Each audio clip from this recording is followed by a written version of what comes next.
Subscribe کریں ہمارے channel کو اور بیل آئیکن کو کلک کریں تاکہ ہماری ہر نئی آنے والی ویڈیوز آپ تک بآسانی پہنچ سکے۔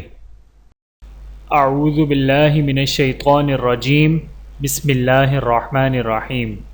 تمام دیکھنے اور سننے والوں کو السلام علیکم ورحمۃ اللہ وبرکاتہ، اور میں آپ سب کو اپنے چینل میں خوش آمدید کہتا ہوں۔ اور آج کی ہماری اس ویڈیو کا عنوان ہے بقول لقمان حکیم، جسم کا عمدہ اور بدترین ٹکڑا کون سا ہے؟ آئیے جانتے ہیں اس ویڈیو میں۔ بسم اللہ الرحمن الرحیم۔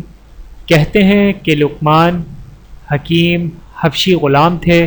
پہلی حکمت جو ان کی ظاہر ہوئی وہ یہ تھی کہ آقا نے کہا، اے غلام، یہ بکری ذبح کرو اور اس کے گوشت کا بہترین ٹکڑا ہمارے پاس لاؤ۔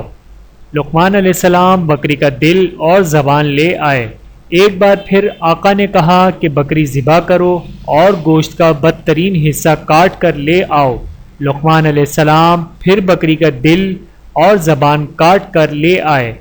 آقا نے وجہ پوچھی تو لقمان علیہ السلام نے جواب دیا کہ یہ دونوں درست ہو جائیں تو پورے بدن میں ان سے بڑھ کر کوئی اور حصہ عمدہ نہیں، اور اگر یہ خراب ہو جائیں تو ان سے بڑھ کر بدن کا اور کوئی حصہ خبیث نہیں۔